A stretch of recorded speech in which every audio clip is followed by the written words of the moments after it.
Why does the black man serve the white man? Why does everything the black man do benefit the white man? Why does the black man say freedom is doing what I want to do? And why is it that everything he wants to do enriches the European? Welcome to the desert of the real.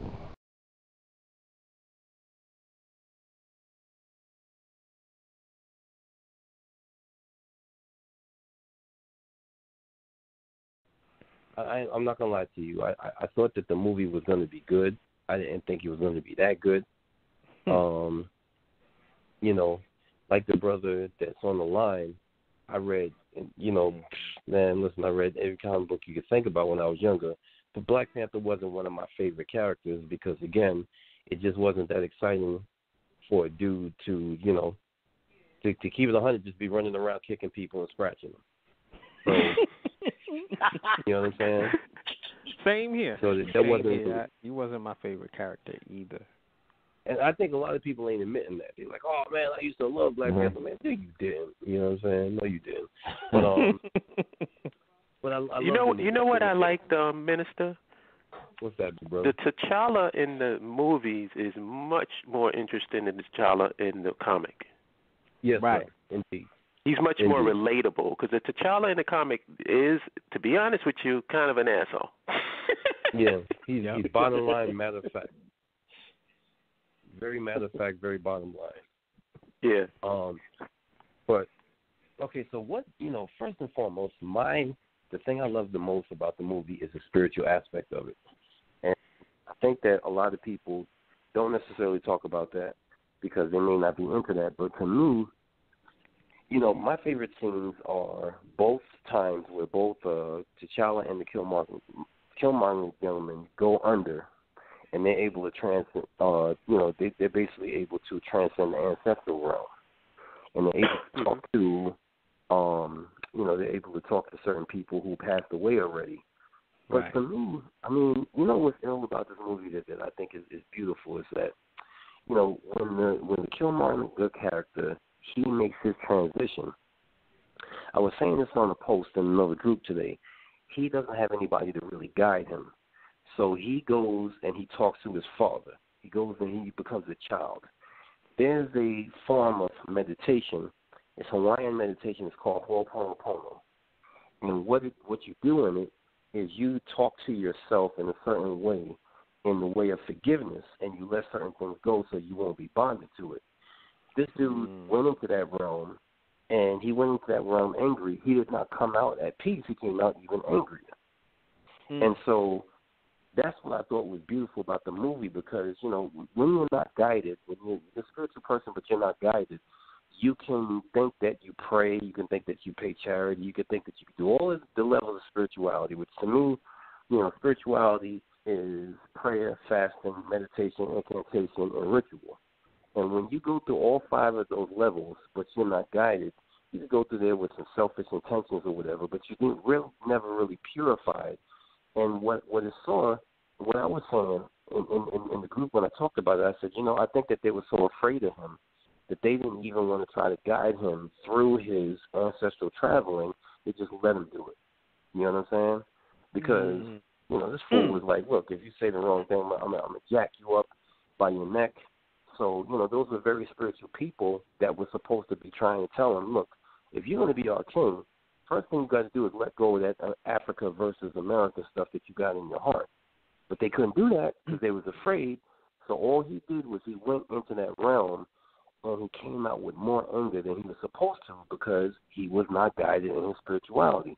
And to me, that is the most unsung part of this movie. What they're trying to tell you is that you can think that you're spiritual, but if you don't have the guidance that you need to go through your levels of spirituality, then it's just empty. You perform a ritual, but you're not getting anything out of it. And I thought that was beautiful, man. Well said. There's another aspect to that whole scene that I don't know if people caught. It was not so subtle, but if you didn't pay attention to it, you might not have noticed. When T'Challa went back to his father, where was his father at? His father was in the ancestral realm. He was with the other Panthers in this field, like this beautiful field.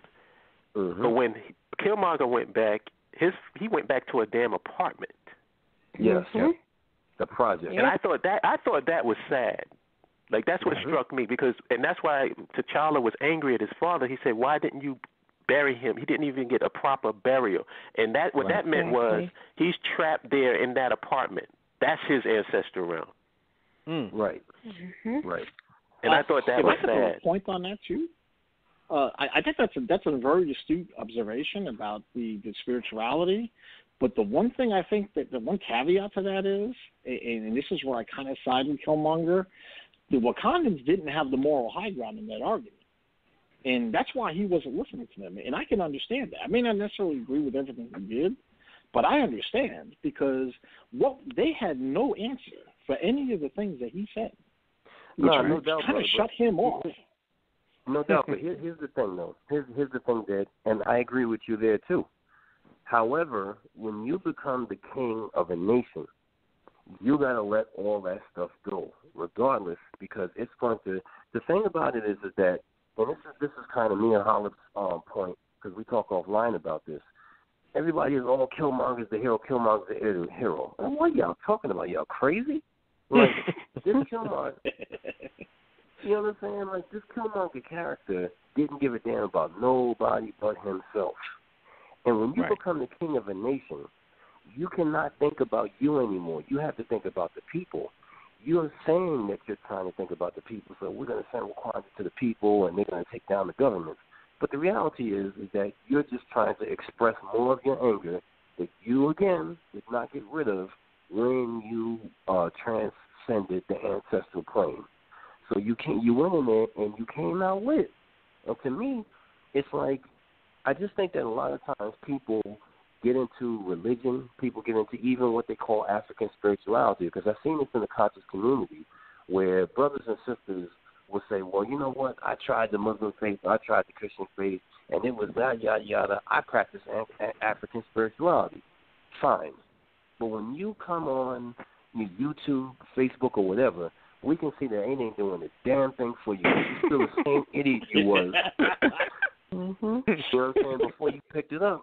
I mean, if you really practicing African spirituality, that's a profound concept, because what that says is, what are you practicing? You're practicing some form of astronomy, astrology. You're practicing some form of numerology. You're practicing some form of meditation.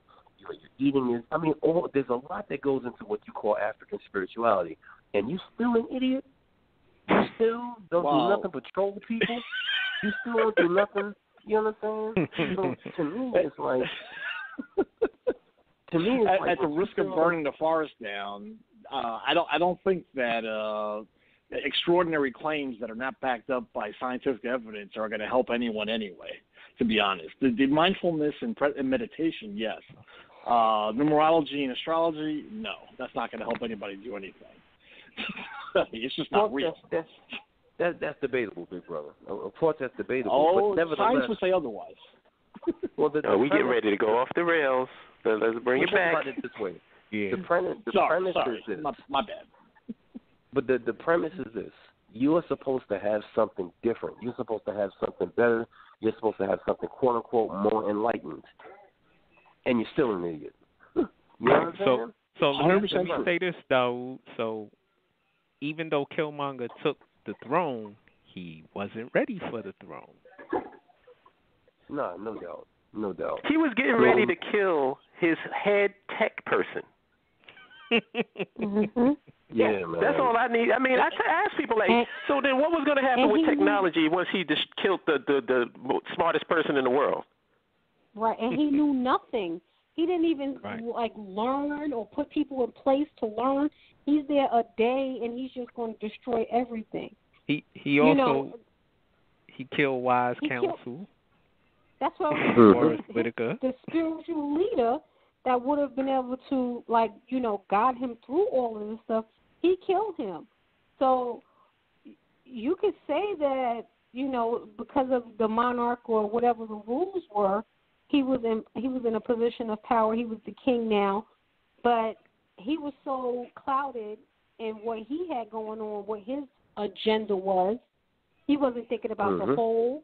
You're going to be a king of of a nation, and you don't care about the people. You don't even know how to control the power that you have, because you got all this pent up anger inside of you.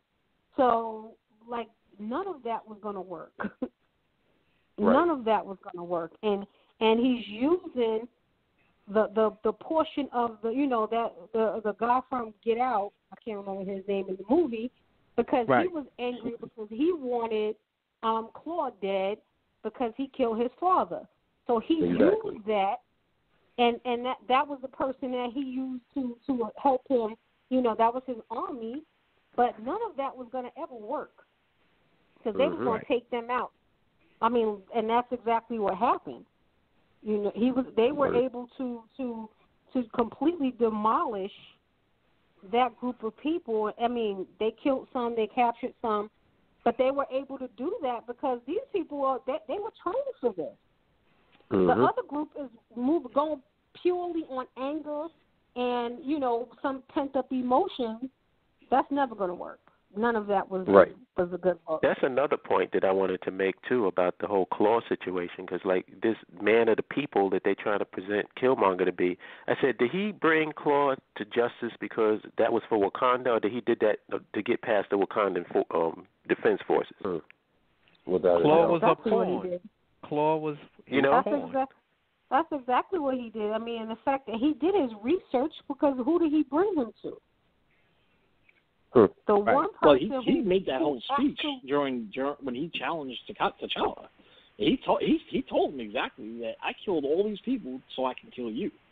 He was upfront about what his intentions were. No, but what I'm saying is the person who was upset that Claw was not brought to justice, he took what's his name? the He dead missed body him. of Claw right to him.